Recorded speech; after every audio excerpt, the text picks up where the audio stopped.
everybody, this is Tom from VermiBag. So it's been over 2 weeks since I started up this VermiBag Little Mammoth.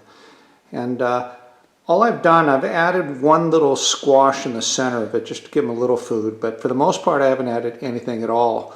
I'm trying to let them kind of work through the material that's in there since I transferred another system into here.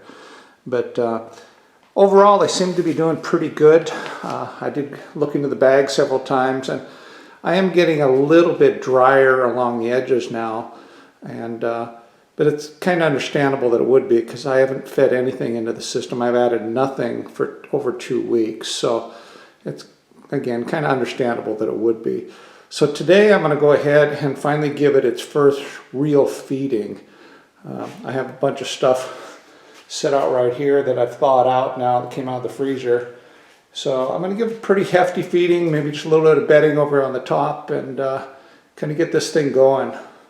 So open it up and we'll see what it looks like inside.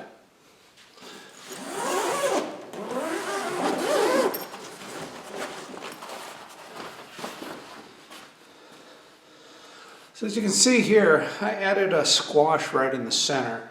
When I go around the sides of the bag, you know, it's moist here still, but it's definitely drying out a little bit. I mean, it's not real moist anymore.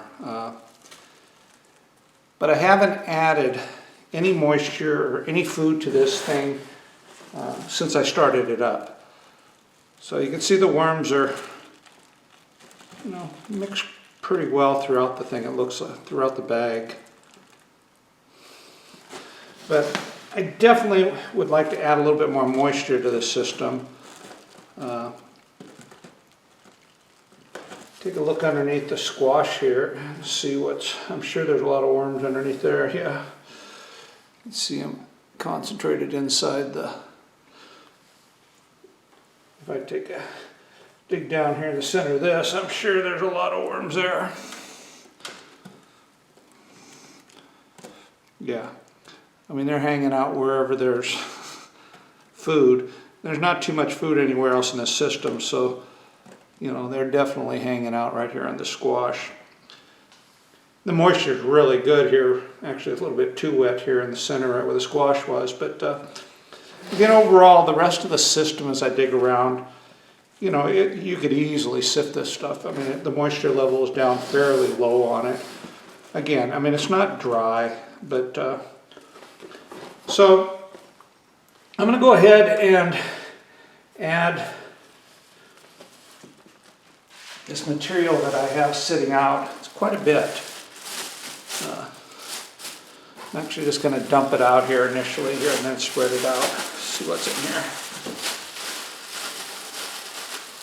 So there's a lot of cabbage, and looks like artichokes, some strawberries, some orange pieces, pomegranates, strawberries. Now I'm going to make sure when I add this material too that I want to put this along the edges too, because I need moisture to go down along the edge of these bags, because, you know, it dries out a little bit along the surface area of the bag. So I want to make sure that I have food that has moisture in it along the edges, so that moisture will go down in. So that's pretty hefty feeding. Now I'm going to go ahead and add a little bit of bedding over the top of it. Not a lot, but just enough to cover it slightly.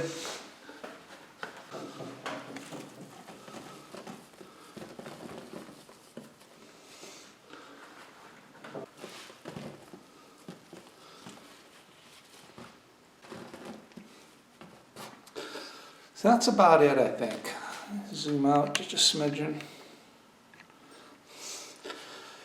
So you can still see, you know, a lot of the food. I'm not going to cover it completely up, but you know, I didn't measure that food, but I mean, there's definitely, I mean, at least 6-7 pounds of food there, I suppose. It's a good hefty feeding. It covered this complete surface area pretty well. So I think the worms will probably do pretty well there, because there are a lot of worms in there, and you can see how concentrated they were around that squash. They're probably definitely pretty hungry now because they've worked this system for 2.5 weeks with no additional food. So we'll close this thing up, keep it tight, and we'll take a peek at it next week and see how they handle all this food. So this is Tom from VermiBag. Till next week, ciao.